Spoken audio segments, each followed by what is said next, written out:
Yo, assalamualaikum warahmatullahi wabarakatuh. Sesuai janji, saya sudah tidak live. Kita bahas mengenai keganjalan-keganjalan yang saya temui, men. Selama hampir 7 bulan saya di lapangan. Sebelumnya, terima kasih kawan-kawan. Ini saya tidak bisa tidur karena saya mengganjal. Dan jam 7 saya harus rapat relawan. Jadi ini sudah jam 3. Jadi saya tidak akan tidur. Saya akan lebih bersuara, menghabiskan waktu bersama kalian. Saya berhati-hati dalam berbicara karena saya takut dari hasil pembicaraan ini mungkin saya bisa digoreng dengan pasal-pasal karet. Ya mungkin dijeblosin supaya saya diam. Tapi saya nggak akan diam karena teman-teman saya sekarang udah sengsara. Teman saya udah sekarat. Banyak perusahaan teman saya bangkrut. Banyak teman-teman saya di PHK. Banyak teman saya yang dipermasalahin juga. Jadi kita akan bersuara. Oke, ini ya. Perkataan ini tidak mewakili sebuah disclaimer ya. Saya tidak mewakili manapun. Saya tidak mewakili dokter, saya tidak mewakili UMKM, saya hanya berbicara sebagai seorang warga negara Indonesia yang mempunyai hak untuk berbicara. Tapi saya akan membatasi, saya tidak akan berkata-kata kotor, saya tidak akan menuduh siapapun, tapi hanya saya melemparkan apa yang saya temuin.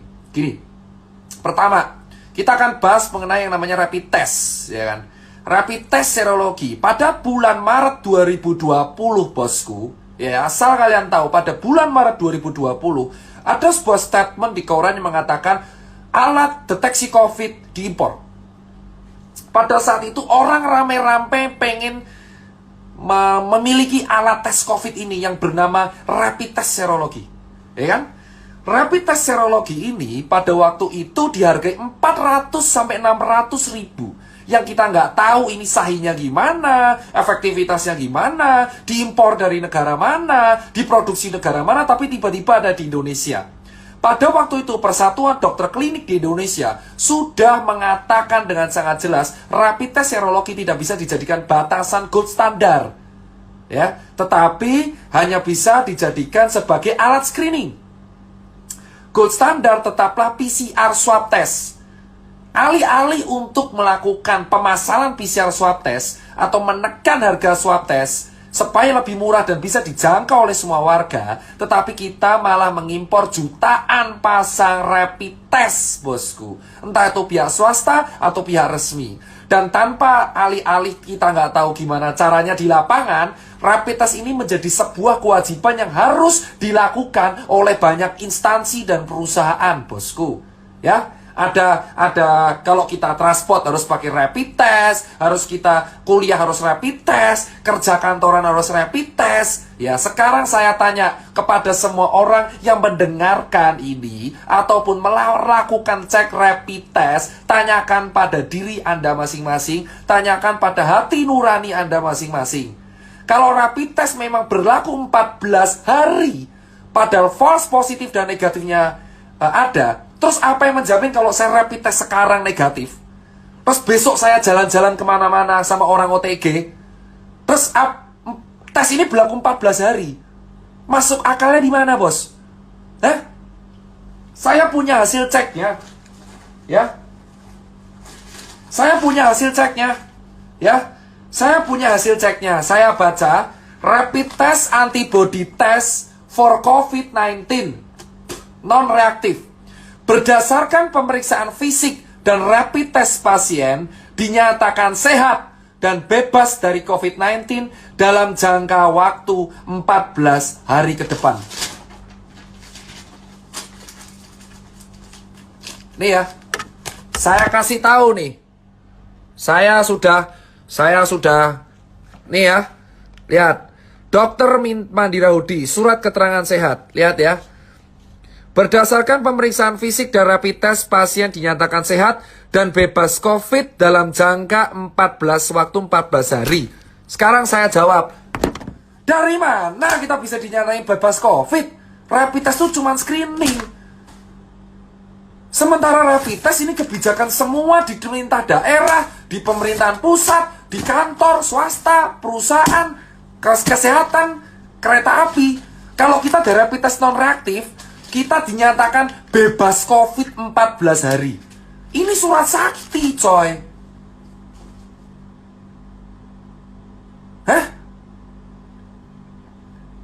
Sekarang kalian pikir pakai logika nih, hal pertama, saya di lapangan 7 bulan, saya tidak mewakili manapun, tidak mewakili relawan, tidak mewakili nakes, tidak mewakili UMKM. Saya berbicara sebagai Tirta. Nih, 14 hari. Kalau kamu rapid test, membayarkan sejumlah uang untuk rapid test, itu screening. It means kalau screening, ya itu berlakunya harus di diagnosa. Terus kalau kamu screening ditulis rapid test antibody non-reaktif, kamu akan mendapat surat keterangan sehat. Yang dimana surat keterangan sehat ini sesuai kebijakan akan berlaku 14 hari. Jadi kalau kamu ya membawa surat ini, bosku, dan ini baru satu, ada di berbagai perusahaan banyak surat ini keluar, kamu bisa kemana-mana bebas 14 hari, bosku. Sekarang bayangkan kalau kamu punya surat ini, terus kamu makan di restoran, kamu dugem, gak pakai masker, gak pakai apapun, kamu punya surat ini, kamu tinggal tunjukin, men, saya bebas COVID loh. Terus, hah? Lu pikir pakai ini ya? Sudah jelas gold standarnya tuh PCR swab, bos. PCR swab adalah gold standar untuk menentukan seseorang. Terus kenapa bisa di Indonesia rapid test dijadikan sebuah syarat administrasi untuk kita kemana-mana, bos? 7 bulan saya dites berkali-kali, dicoblos berkali-kali. Kalau saya negatif, saya mendapatkan surat keterangan sehat bebas COVID. Screening jadi bebas COVID. Hah? Lu pikir, bos, ini baru satu hal, bos. Sekarang pertanyaannya, kedua, jika memang ini screening, gold standarnya PCR, kenapa dari awal bulan Februari ketika COVID merebak di Wuhan, kenapa negara kita tidak membeli swab test dalam jumlah yang besar? Kita sudah tahu Indonesia itu tidak memiliki fasilitas kesehatan yang lengkap. Sekarang semua orang berteriak, kapasitas ICU kita penuh. Memang karena dari dulu, 10 tahun yang lalu, emang fasilitas kesehatan kita terbatas dan belum merata. Yang Jakarta sama Papua itu beda jauh. Kenapa anggaran kita tidak dipakai untuk merapikan fasilitas kesehatan kita? Kenapa anggaran kita tidak dipakai untuk memperbanyak swab test sehingga swab test menjadi murah dan bisa dijangkau oleh semua warga? Kenapa kita order rapid test? Hah? Kenapa kita order rapid test? Kenapa kita membuat kebijakan rapid test administrasi? Semua yang nonton, ayolah kita bicara. Gak usah menutup-nutupi fakta yang kita temuin selama 7 bulan di lapangan. Rapid test itu screening. Kenapa menjadi syarat kalau kita dapat surat, kita sakit 14 hari gak bisa kemana-mana? Hah? Emosi, bos. Karena apa? 7 bulan kami saya di lapangan, saya tiap rapid dapat surat ini, saya kemana-mana, ke pasar, kontak dengan orang, ya, ke daerah red zone, ya, lalu kita survei ke rumah sakit darurat, kita donasi kemana-mana, benar? Dan ketika saya menunjukkan surat ini, saya tidak dicek lagi, bos. Hah? Saya 7 bulan. Kenapa saya baru bersuara sekarang? Kita mengamati, bos. Untuk memahami sebuah sistem, kamu harus memahami sistem tersebut, ikut di dalamnya, menjadi malware. Anggap saya malware. Saya ikut sistem lama banget dan saya mengetahui bahwa, men, ada yang gak beres di sini, men. Kenapa saya baru sekarang teriaknya? Karena saya pengen melihat dengan mata kepala saya sendiri. Kenapa Ini benar realita nggak? Apakah 1 kota, 2 kota, 3 kota? Saya ke kota Joglo Semar, ke kota Bali, ke kota Makassar, Surabaya, semuanya sama, bos. Saya bisa berbicara karena saya lihat dengan mata kepala saya sendiri. Jika 4 bulan yang lalu saya berbicara, mungkin orang tidak akan percaya, nganggap saya cari sensasi. Tapi saya sekarang mengikuti sebuah sistem. Saya mengikuti semuanya. Saya keliling kota, dan tiap saya mendapatkan surat ini, saya tidak menjaga instansi ya. Siap kita mendapatkan surat keterangan sehat, ya. Loh, para dokter jangan menyuruh saya tidur. Anda bicara fakta. Surat rapid test mendapatkan surat keterangan sehat yang bisa dibuat kemana-mana selama 14 hari. Gak peduli kamu kemana aja. Hah? Anda para dokter harusnya juga berbicara. Ini udah paling aneh, bos. Dan semua disalahkan ke rumah sakit, seolah-olah rumah sakit yang bisnis. Kebijakan ini yang waris siapa? Hah? Kebijakan ini yang waris siapa? Jangan dilempar ke rumah sakit seolah-olah rumah sakit yang butuh duit. Surat ini berlaku 14 hari, bos. Dan ini dikeluarin oleh banyak lab. Jika kamu rapid mendapatkan surat keterangan ini, 14 hari kamu bebas kemanapun. 150.000. Poin nomor 2, di bulan Maret 2020, harga rapid Rp600.000. Ya. Saya saksinya di lapangan 7 bulan. Saya mengikuti semua sistem yang ada dari bulan Maret sampai bulan September 2020. Saya keliling di semua kota. Saya mengikuti harga perkembangan rapid di Indonesia. Dari harga Rp600.000 di e-commerce sampai sekarang hanya berharga Rp150.000. Kemana aja Bung Tirta? Saya ngikuti sistem. Saya bisa bicara karena saya keliling 17 kota di Indonesia. Kalau saya tidak keliling, saya tidak akan berani berbicara karena nggak ada bukti. Kedua, Rp600.000 di bulan Maret sekarang menjadi Rp150.000. Selisih Rp450.000 itu kemana, bos?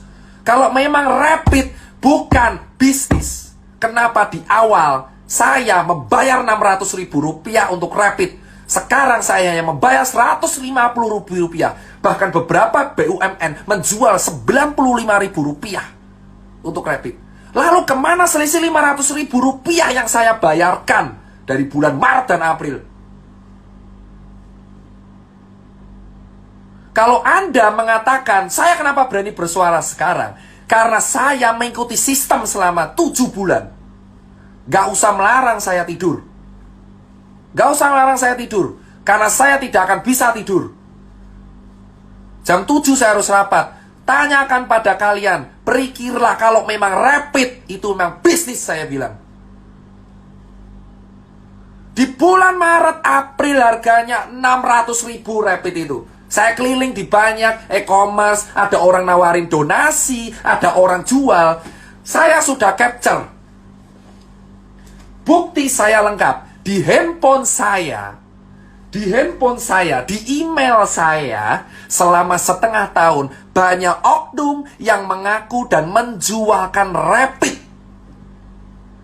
Tapi saya tolak. Banyak oknum menjualkan rapid ke saya. Saya tolak. Banyak oknum meminta dicarikan pembeli ke handphone saya. Hah? Banyak orang meminta, dok, butuh donasi rapid atau enggak? Kami punya loh. Saya bisa bicara karena saya selama setengah tahun di sistem, dan banyak orang yang DM saya, WA saya, email saya, ya, menggunakan handphone, ya. Dan di handphone ini ada orang WA saya mengatakan, dok, butuh rapid tidak? Buat donasi. Harganya segini loh, termurah. Anda katakan itu bukan bisnis. Hah? Kalian semua diam. Karena rapid. Saya bisa bicara karena ada oknumnya yang nawarin. Saya tidak akan berkata-kata kotor. Karena saya bisa goreng di sini. Ada orang yang mengeluarkan oknum-oknum yang mengeluarkan statement dan menawarkan ke saya, "Dok, butuh rapid." Dan itu nggak satu, belasan orang. Jika memang rapid untuk warga, gratiskan, bos. 2, harga yang nggak masuk akal. Ketiga, kita sudah tahu red zone kita itu di kota besar. Kota besar, bos. Ya. Di kota besar, red zone kita. Kenapa di kota besar sudah tahu solusi dari pengatasan COVID itu adalah 3T. Tes, tracing, dan treatment. Jadi kalau tracing itu harus dilakukan swab secara menyeluruh bagi warga. Negara harus hadir untuk menjamin kesehatan rakyatnya. Kenapa kita hanya disuruh edukasi doang? Kenapa saya harus disuruh menyuruh orang pakai masker doang, bos? Kenapa kita tidak memberikan swab gratis bagi warga-warga yang terdampak di daerah red zone?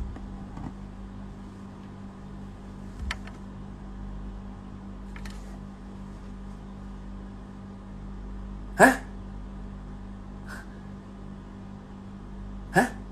Anda berpikir, silakan Anda berdebat selama 7 bulan saya mengamati, bos. Ya, Anda pikir dengan kepala Anda, hati nurani Anda yang nonton ini, silakan Anda berpikir. Solusi dari COVID itu ada 3T. Tes, tracing, dan treatment. Apa yang dilakuin negara kita? Membayar influencer untuk gerakan edukasi selama setengah tahun, bos. Red zone, saya bilang, red zone kita itu ada di kota besar, ya. Kenapa sejak awal tidak ada swab gratis untuk seluruh warga? Alih-alih kita mengimpor rapid test untuk syarat administrasi. Hah? Tanyakan pada kalian semua, rakyat jelata dan dokter. Buat para teman-teman saya sejawat dokter, Anda tahu jawabannya COVID itu solusinya 3T. Tes, tracing, treatment. Tesnya swab tes, tracingnya swab tes, treatmentnya obat, suruh istirahat bed rest. Sekarang apa yang kita lakuin, men? Kita nyuruh orang edukasi terus, pakai masker terus tanpa tahu vaksinnya keluar kapan. Tidak ada jaminan vaksin itu ada, men.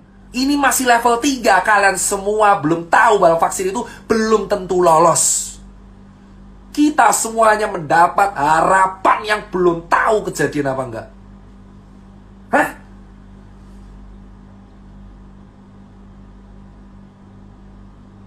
Anda pikir, men?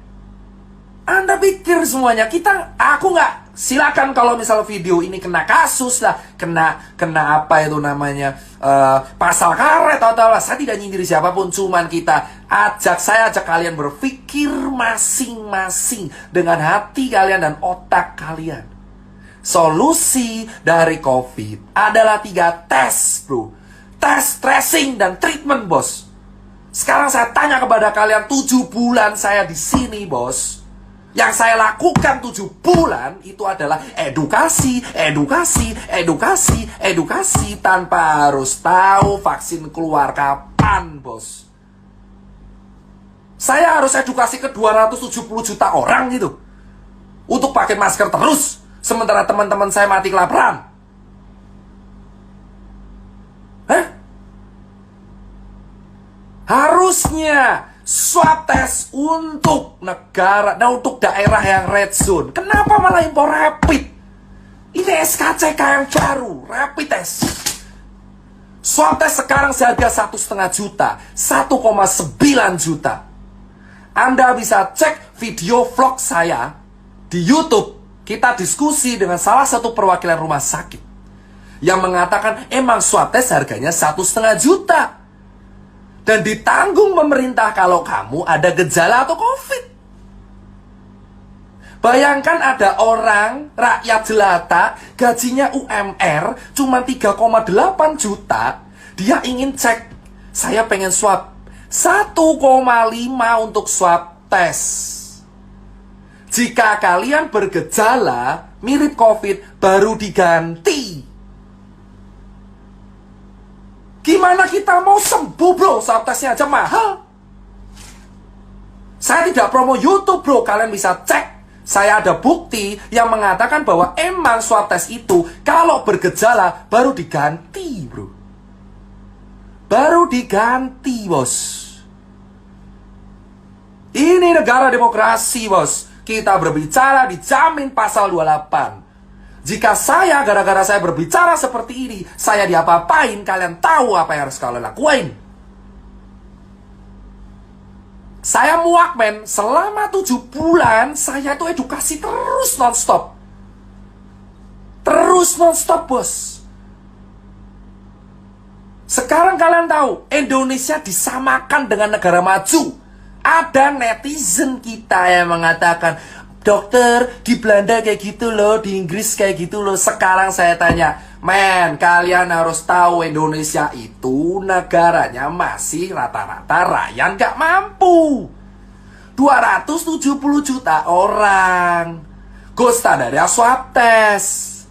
Swab test kalau mau sendiri bayar 1,5. Kau suruh orang buruh dengan gaji 4 juta rupiah yang masih harus membiayai anaknya di rumah, suruh swab tes bro kalau dia penasaran dengan harga 1,5. Dan jika kamu ingin diloloskan, dinyatakan sembuh dari COVID, kamu harus negatif COVID. Swab tes harus negatif COVID. Jika saya pernah positif COVID, saya dinyatakan sembuh jika saya tidak bergejala dan swab tes negatif COVID. Jika saya masih positif sampai 2 bulan, ya saya dinyatakan positif terus. Hah? Gimana kita mau kelar dari COVID? Orang swabnya aja mahal. Padahal gold standar dan pemecahan masalah COVID adalah tes, tracing, dan treatment. Sementara kita hanya ditanggung gratis kalau kita bergejala. Padahal permasalahan kita adalah OTG, karier tidak bergejala, bos. Bicara seperti pihak berwenang, sudah saya katakan. Saya sudah sering berbicara dengan senior-senior saya. Dan selama 7 bulan saya berbicara dengan senior, apa yang saya dapatkan? Dan kalian melarang saya bicara di medsos. Kenapa? Karena takut saya akan menceritakan semuanya. Medsos itu tempat kita berpendapat. Saya boleh berpendapat sampai kapanpun. Selama saya tidak menyindir siapapun, saya bertanya. Jika memang gold standar dari COVID itu adalah tes, tracing, treatment, kenapa swab tes mahal 1,5? Kenapa kita tidak menganggarkan sebuah anggaran untuk menalangi swab test di Indonesia? Hah? Swab test, itu baru rapid dan swab. Kenapa kita tidak membuat sebuah kebijakan di red zone Surabaya, Jakarta, Makassar, Jogja, Bandung, atau apalah di daerah itu? Kenapa swab test? Kenapa swab test mahal? Hah? Kenapa swab test mahal? Kenapa kita nggak subsidi? Jering pun berkata pada saya, dia akan mendukung swab kalau emang swab itu disubsidi. Gratis. Kenapa nggak swab disubsidi? Kenapa nggak orang Bali diswab aja semua? Solusi untuk menyelamatkan Bali cuma satu, bos. Swab tes semuanya gratis, talangi semua kerugian.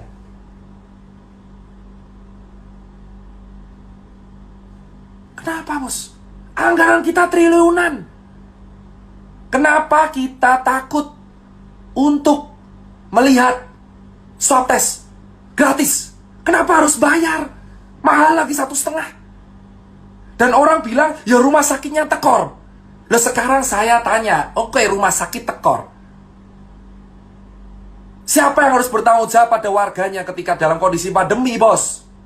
Relawan, rumah sakit, dokter. Kenapa tidak ada solusi warga dikasih tes gratis? Sudah jelas ini dibutuhkan. 7 bulan saya melihat orang sekarat karena COVID. Gak bisa tes karena mahal. Kalau sekarat baru diganti, kalau COVID baru diganti. Ibarat saya OTG, saya nggak ada gejala, saya positif baru diganti. Kalau saya negatif, saya bayar sendiri.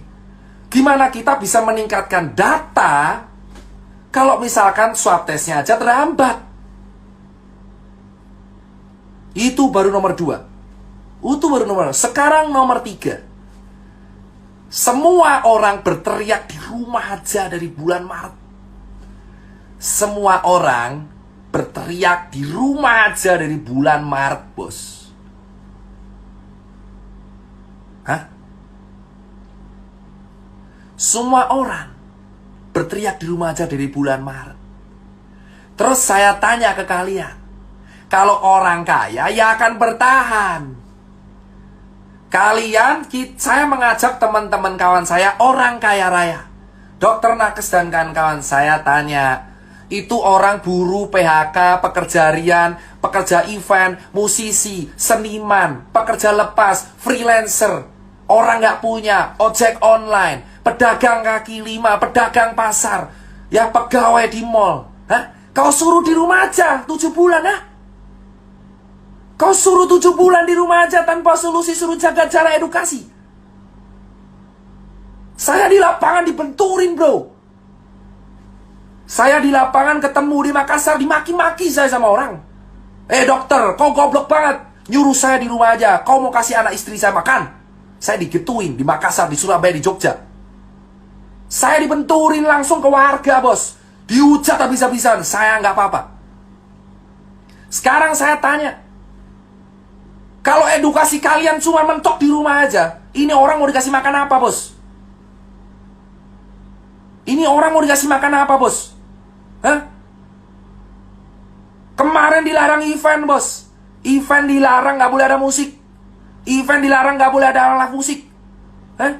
Event dilarang, nggak boleh karena ada musik, nggak boleh ada apapun, nggak boleh ada apa. KPU membuat peraturan.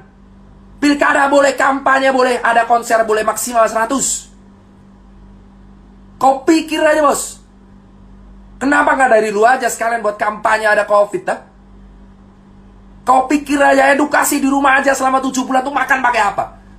Bela negara. Memang bela negara. 7 bulan gak makan, coy. 7 bulan gak makan, anjir.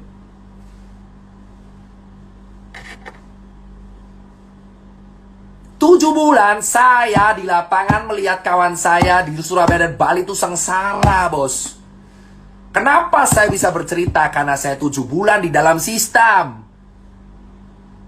Anda mengatakan, saya kenapa bersuara sekarang? Karena saya mengamati sistem. Kalian pikir sekarang orang event, ya, orang freelancer, fotografer, seniman, supir taksi lah, terus pegawai buruh lepas harian, kuli bangunan, ya, cleaning service, kau pikir mereka disuruh di rumah aja 7 bulan tanpa solusi? Negara harus hadir, bos. Kita sudah disuruh di rumah aja 7 bulan. Patuh edukasi. Sudah suruh rapid, dapetin surat SKCK, surat-surat yang berlaku 14 hari. Swab tes mahal. Dan kita disuruh di rumah aja. Hah? Segampang itu kalian bicara kita di rumah aja. Memang saya nakes, tapi saya punya kawan-kawan yang bukan nakes.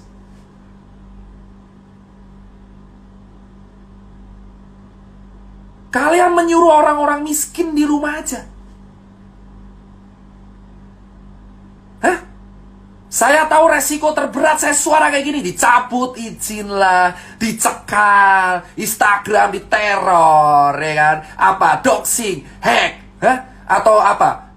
Saya dituntut pasal-pasal karet. 7 bulan saya udah cukup, men, di dalam sistem. Lalu saya akan bersuara kepada kalian. Saya tanyakan kepada kalian, setiap dokter, setiap perawat, setiap relawan, setiap pejabat, Tanyakan pada diri kalian, ini orang miskin 7 bulan disuruh di rumah, mau dikasih makan apa? Gabah. Hah? Saya peduli sama nakes, karena mereka dibenturin. Saya di relawan tuh dibenturin, bos, sama orang-orang yang gak tahu apa-apa. Saya diskusi sama ojek di daerah Kebonjeruk, mereka berkata, kita udah gak dapat orderan selama seminggu, mau makan pakai apa? Cicilan hancur. Bank tidak memberikan keringanan cicilan, bos. Maunya apa? Hah? Maunya apa, bos? Kita bicara logika, baru rapid swab ketiga. Topik ketiga yang kita angkat, ini orang di rumah aja. Suruh mau ngapain? Hah? Suruh mau ngapain orang miskin? Orang-orang nggak punya nih suruh ngapain? Kau cek di Bali di sana. Orang di Bali artisan tato, tukang gudang gambar, tukang lukisan, hotel bangkrut semua mendapatkan broadcastnya. Anda bisa bicara saya hoax. Saya punya bukti banyak hotel di Bali dijual. Dari mana saya tahu kalau saya nggak ada di sistem? Baru sekarang Tirta bersuara karena saya di sistem mengamati, bos. Saya malware. Saya malware mengamati, bor. Ya, di Bali semua hotel dijual, bor. Hampir semua hotel di Bali dijual, bor. Terus sekarang saya tanya, kalau hotel dijual, orang mau makan pakai apa? Anda berpura-pura semua. Influencer pariwisata dibayar untuk semua. Ada yang ke Lombok, ada yang ke Sumba, ada yang ke Bali. Anda dibayar, influencer pariwisata, dengarkan kata-kata saya. Kau dibayar menggerakkan kata Wonderful Indonesia, siapa yang mau ke sana?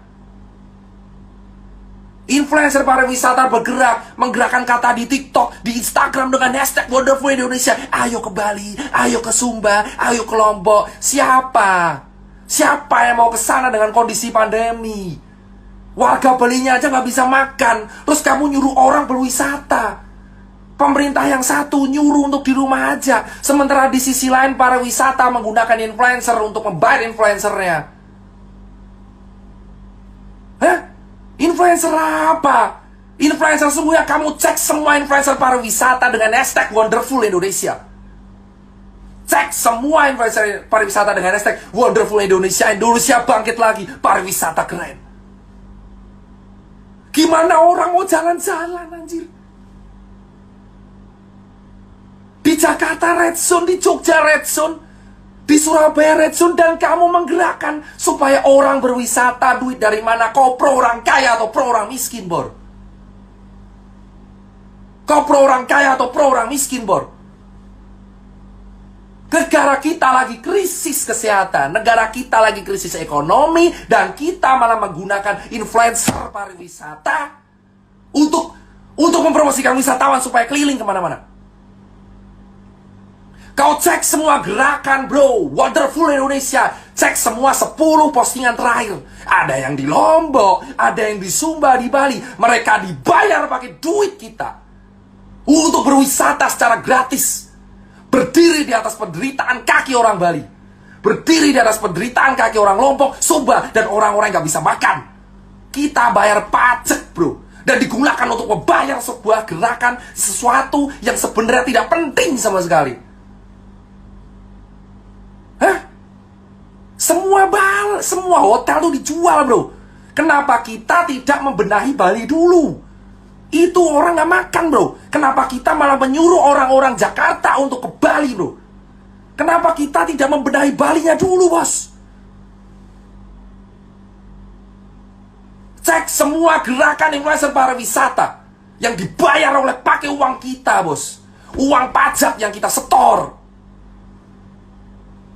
Hah? Saya tidak dibayar sama sekali di sini, bos. Ikhlas saya melakukan semua. Melihat fakta di lapangan, ada orang ke Bali selfie sana sini di hotel dan berperilaku seolah-olah Bali baik-baik saja.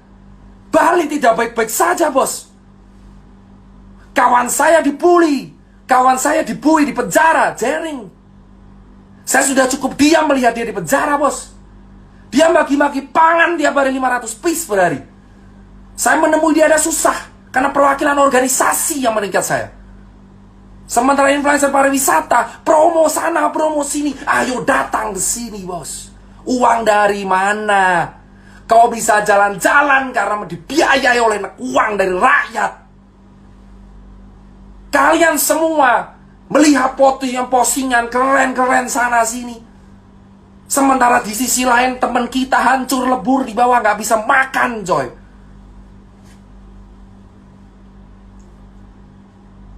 Hah? Kalian cek, bro. 7 bulan sudah cukup saya melihat fakta seperti itu, bos. Mana tanggung jawabnya? Kau jalan-jalan sana sini, tapi orang lain nggak bisa makan. Dan kau bilang itu duitmu, ha? Gerakan Wonderboy Indonesia dan kawan-kawan. Itu baru 4. 5, bos. Setiap postingan foto, orang nongkrong di angkringan, orang nongkrong di cangkruk, kau viralkan. Hah? Kau lupa banyak orang kantor juga kayak gitu. Gak usah munafik lu semua. Banyak orang kantor di Jakarta ngantor tuh gak pakai masker. Kenapa yang disasar hanya orang jalan, bos? Kenapa yang disasar hanya orang yang kerja tiap hari di jalanan, bos? Kenapa mobil yang punya satu ditilang? Orang naik KRL sudah susah, pakai scuba dirazia, didenda. Dendalah orang di kantor, bos. Kau pikir kantor itu melaksanakan protokol, ha? Handle dibersihin, ha? Kau sasar orang-orang di pasar, kau sasar orang-orang di jalanan, di angkringan, di cangkruk, di kafe, di coffee shop. Tapi kamu lupa klaster sesungguhnya ada di tingkat RT, RW, dan kantor. 7 bulan saya melihat semua aktivitas edukasi itu hanya difokuskan di pasar. Ya. Di pasar. Dan dilakukan di jalanan. Kenapa orang gak punya yang kau sasar terus?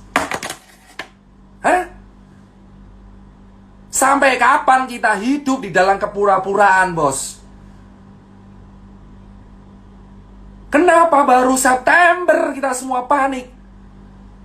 Bulan Maret saya sudah berteriak karantina untuk di wilayah Jakarta. Saya dihabisin, dihancurin karakternya.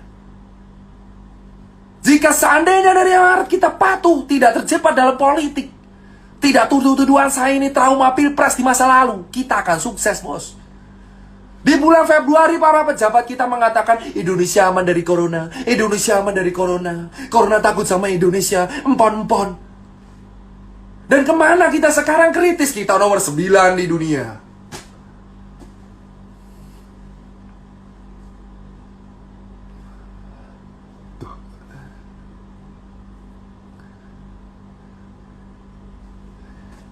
Kalian tahu sekarang, bos, di bulan Februari, Maret, pemerintah kita belum menutup. Wisatawan datang ke negara kita di bulan Maret, di bulan Februari, karena kita nggak takut COVID. Kenapa di September semua orang panik, bos? Semua orang menyalahkan satu sama lain ketika COVID mencapai ring penting. Ketika pejabat meninggal itu akan menjadi hal yang sangat penting. Tapi ketika orang biasa meninggal itu menjadi hal yang sangat biasa.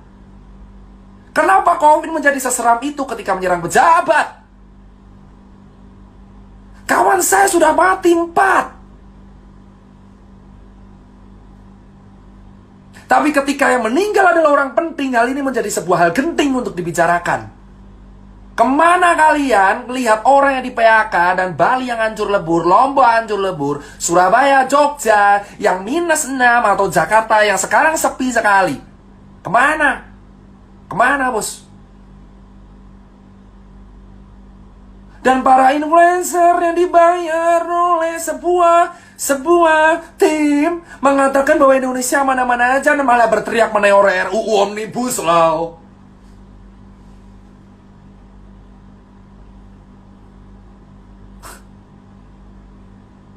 Wah, lu politiknya terlambat dong. Ini bukan soal politik terlambat. Ini soal kita mengamati sebuah sistem dan kita bicara. Kalau saya bicara di bulan April mungkin saya kelar karena saya nggak ada bukti apapun. Saya punya bukti lengkap. Saya mau foto semuanya, influencer yang datang ke Bali siapa. Saya punya foto rapid harga berapa, oknum yang menawari saya siapa. Hah? Saya punya, men. Saya selama 7 bulan mengamati, nggak goblok-goblok banget saya. Saya capture semua hal. Lihat kenyataan, pakai masker, ayo pakai masker. Tapi kenyataan realita di belakang layar dicopot. Bukti tunjukkan, loh. Saya tinggal share capture-nya perlahan, Bor. Kamu kalau mau tahu, saya akan share capture-nya perlahan. Perlahan. Satu persatu kita iris perlahan. Oknum yang menawarkan, Dokter Tirta, ayo mau donasi rapid, saya punya loh. Rapid menjadi bahan dagangan, bos. Layaknya dagangan sepatu. Masih untung saya dagangan sepatu, bos. Dipakai ini rapid cuma sekali, pakai berlaku 14 hari.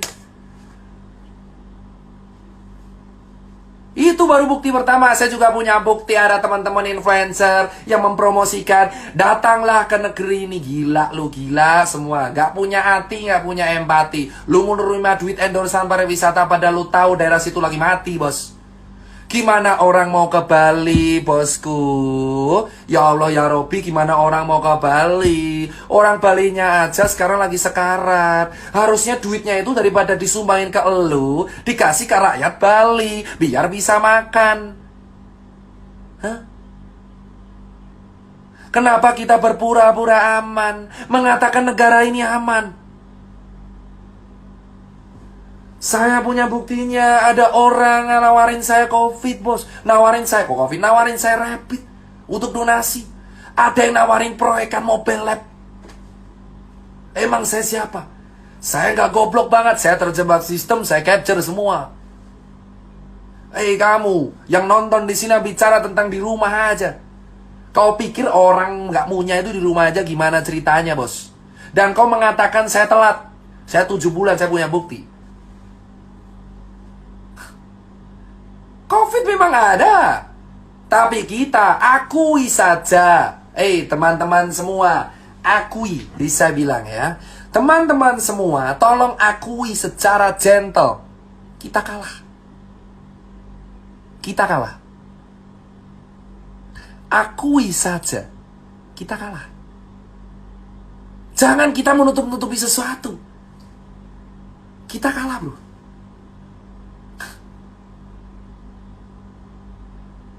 COVID di bulan Maret, semua orang menganggap enteng. COVID di bulan Maret datang, orang mengatakan COVID gak akan sampai Indonesia. Wisatawan tetap dibuka.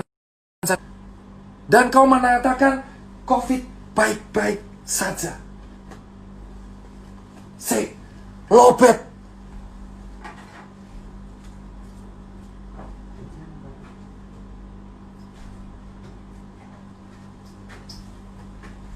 Lobet. Sebentar. Nanti saya nggak bisa live lagi. Ini colokannya di mana? Loh, kok tidak ada?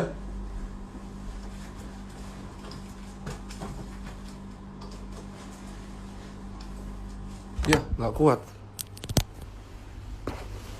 Pindah lokasi. Hah? Sekarang saya tanya, bosku. Akui saja, kita kalah. Ngapain kita menutup-nutupi, kita berpura-pura aman, bos? Akui, bos. Akui di depan warga, kita kalah. Kita kalah secara struktur kesehatan, vaskes kita nggak lengkap. Swab kita mahal, rapid kita dipaksain untuk menjadi surat sehat. Hah? Kau baca aja ini surat, coy. Kau baca nih, saya bacain suratnya. Sekali lagi saya bacain suratnya. Atas nama Dokter Tirta, rapid test antibody test for COVID-19 non-reaktif. Dengan ini berdasarkan pemeriksaan fisik dan rapid test, pasien dinyatakan sehat dan bebas dari COVID. Rapid test menjadi syarat administrasi. The new SKCK, bos.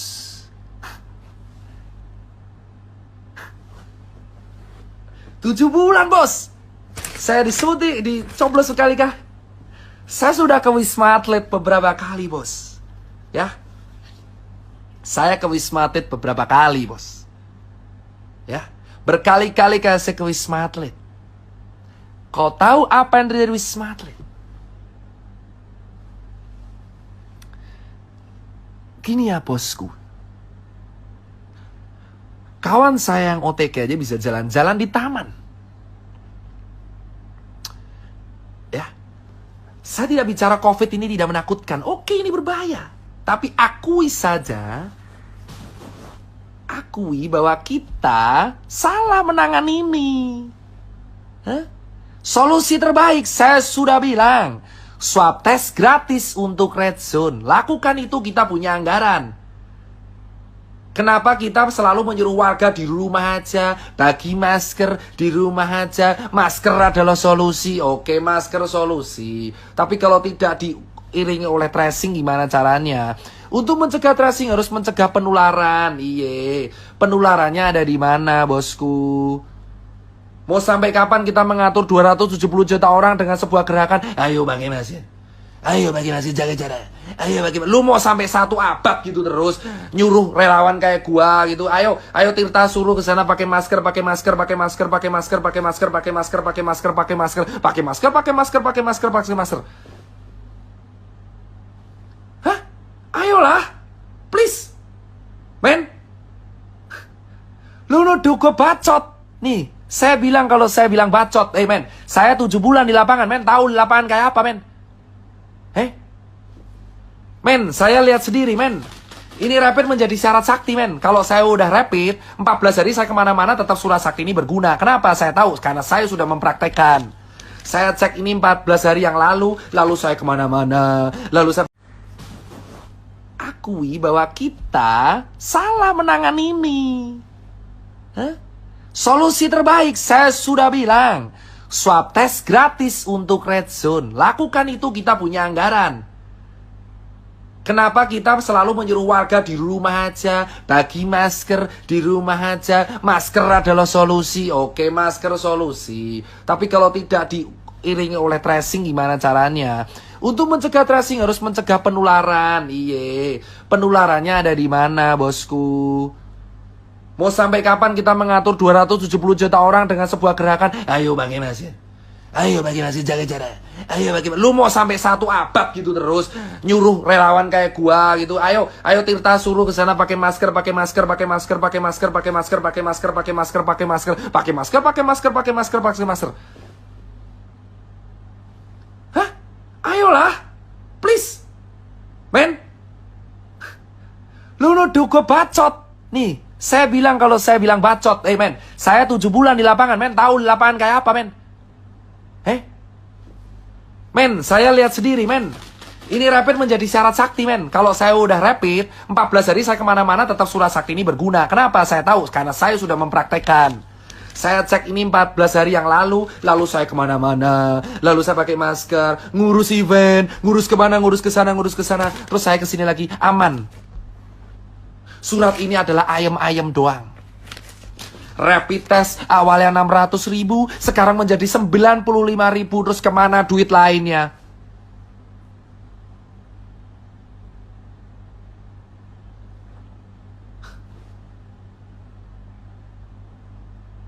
Please, gunain nurani lu, coy. Hah? Lu semua harus bersuara, men. Faktanya kita salah menangani ini, men. Alih-alih menangani swab test untuk dimasalkan ke rakyat secara gratis. Influencer pariwisata yang digas, gila. Ngehe, coy. Influencer pariwisata jalan-jalan ke sana kemari, pakai duit rakyat, nginep di hotel terkini, sementara kita sengsara. Lu rela lihat orang pamer lagi selfie di tepi pantai mengatakan Bali keren. Lu foto di Seminyak, lu foto di Kuta. Lu lihat foto di daerah pantai, di daerah Kabupaten Badung yang PAD-nya turun. Dulu rapid 600.000, sekarang 150.000. Kemana lu bersuara? Apa karena lu mendapatkan bayaran yang sesuai dari uang rakyat? Lu berkata bahwa negara ini aman aja. Kita sudah lihat Omnibus Law. Banyak influencer yang dilibatin di Omnibus Law. Banyak influencer dilibatin di Omnibus Law.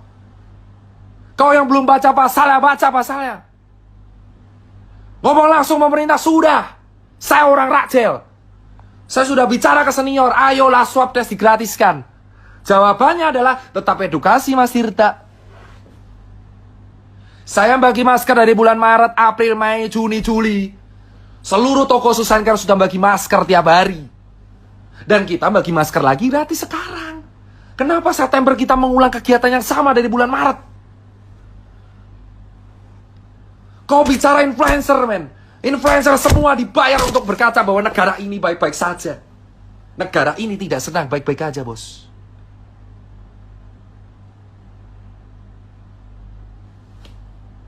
Tidak ada kata tidur, bos, di sini. 7 bulan saya sudah tidak live seperti ini. Dan saya live seperti ini lagi. Saya udah edukasi terus-terusan sampai habis mulut saya.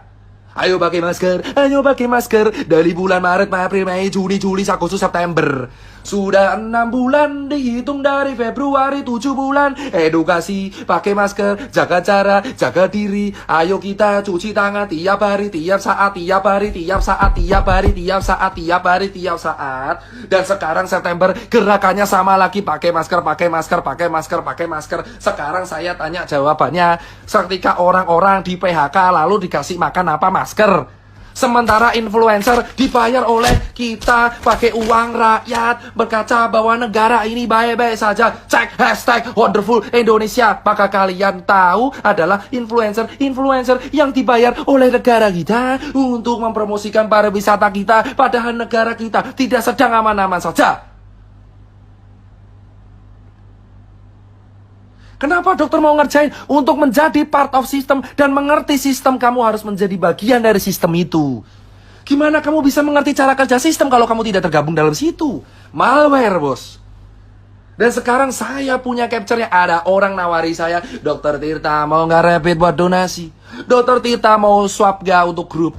Dokter Tirta saya mau mobile PCR bisa diajukan nggak? Dokter Tirta saya jual APD mau bisa dicarikan nggak? Dokter Tirta saya jual APD, tolong Dokter Tirta dicarikan. Dokter Tirta ini APD bagus banget, tolong dicarikan. Dokter Tirta donasinya masih ada, ayo tolong belikan APD, men.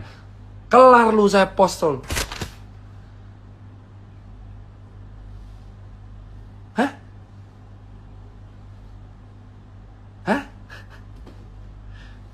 Bos, banyak orang japri saya.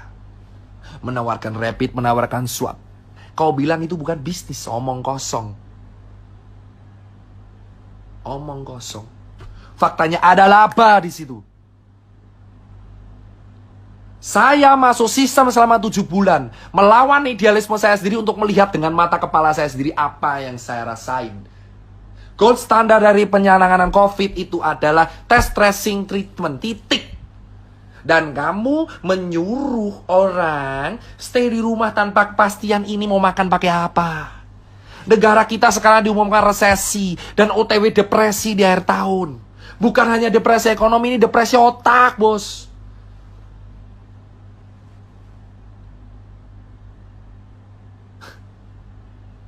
Puas kan? Saya tinggal upload itu semua yang nawarin, kelar semua sudah. HP saya ini menjadi bukti. Sudah saya backup di laptop. Banyak orang menawarkan ke saya jual rapid, jual swab, jual sarung tangan, jual APD, jual N95.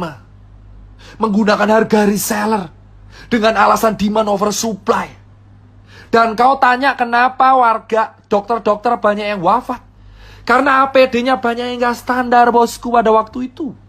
Di bulan Maret, April, APD kita nggak siap. Vaskes kita tidak siap. Kenapa susah banget mengatakan vaskes kita saat itu nggak siap? APD kita impor semua. Swab kita impor semua. Rapid kita saat itu impor semua. Alih-alih mengatakan itu kan ada statement hidrokloroquine obat COVID. Itu dari mana? Banyak orang mengatakan hidrokloroquine obat COVID. Itu dari mana? Obat hidrokloroquine itu adalah sejenis kina obat malaria. Pereda kerusakan pada paru. Vaksin Sinovac itu uji klinisnya baru tahap 3. Katakan pada rakyat, ini baru proses.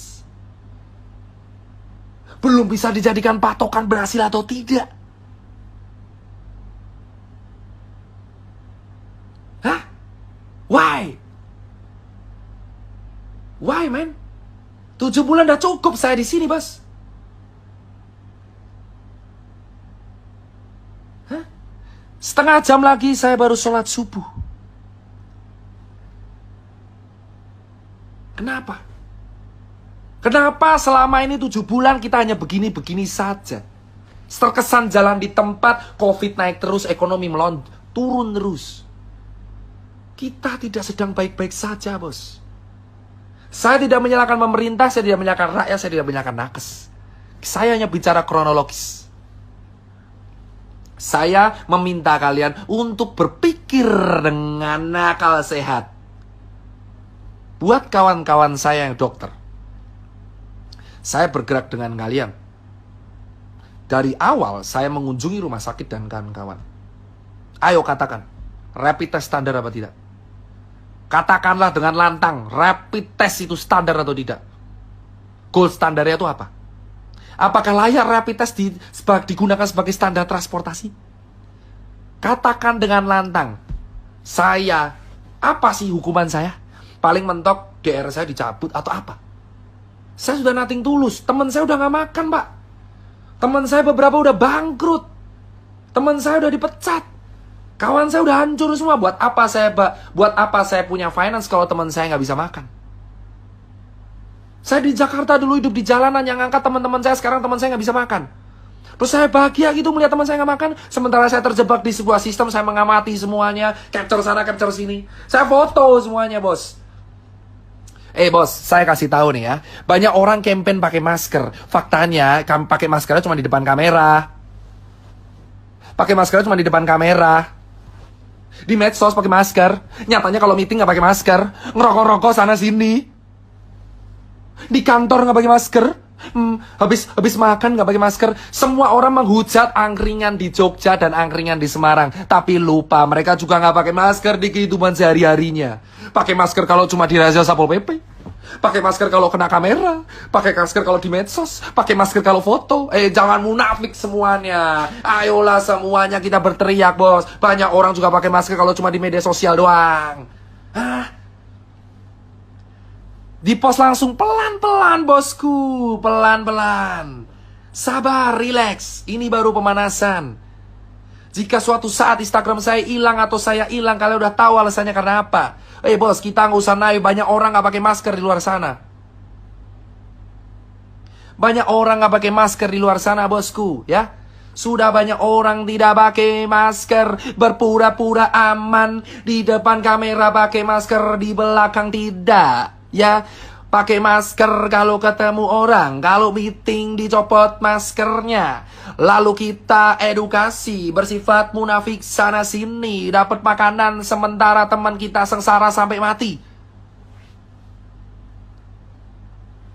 Bos, dan banyak teman-teman saya pengusaha yang jualan masker. Banyak teman-teman saya pengusaha yang pencitraan Young Money, yang pencitraan sana sini, yang pencitraan Young Money, pencitraan sana sini, pura-pura donasi padahal ujungnya jualan juga. Saya punya bukti. Orang donasi, besoknya jualan lagi. Gimiknya donasi masker kain, tapi juga dia jualan masker kain. Kau bukan bilang itu bisnis. Kalau bukan bisnis, kenapa kamu nggak menjual dengan harga jadi? Kenapa harus di markup? Kau bilang itu profit. Kau pura-pura donasi supaya bisnismu lancar semua. Wahai orang yang menggunakan kesempatan masker kain untuk memperkaya dirinya sendiri. Banyak orang pamer Brompton tiap hari. Lupa di bawahnya banyak yang menari-nari di atas kemiskinan, bos. 7 bulan saya melihat banyak teman-teman saya orang kaya yang menyumbang masker sana sini. Padahal mereka juga jualan. Mereka juga jualan. Jualan. Gua ada capture ya. Gua ada capture ya. Jualan, bos. Lu kata ini kemanusiaan. Berdebah, bro, kalau ini disebut kemanusiaan. Apa ketakutan saya? Tidak ada. Saya cuma bicara 7 bulan di realita. Saya juga pernah lihat penguburan jenazah. Saya selalu menganggap COVID itu ada. Kenapa dari Maret dianggap tidak ada? Kenapa kita menganggap ini aman? Itu pertanyaan saya. Jika kalian komplain, kenapa kok COVID disebut konspirasi? Kalian sendiri yang mulai. Ingat media. Saya minta semua teman-teman cek media. Di bulan Februari siapa yang mengatakan negara kita aman dari COVID?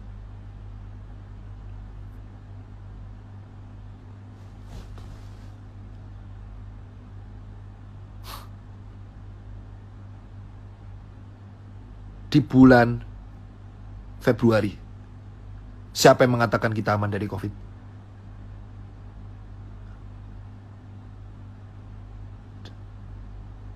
Siapa? Di bulan September semua orang berkata bahwa COVID itu berbahaya. Kenapa nggak dari Februari? Kenapa nggak dari Februari? Hah? Kenapa nggak dari Februari mengatakan bahwa COVID ini berbahaya? Kenapa di bulan Februari semua orang-orang penting mengatakan bahwa COVID tidak akan sampai ke Indonesia? Tapi di bulan September semua tokoh-tokoh penting mengatakan COVID berbahaya, ayo di rumah aja. Esok tempe, sore dele, kok kowe mencela-mencela malah nuduh aku tempe.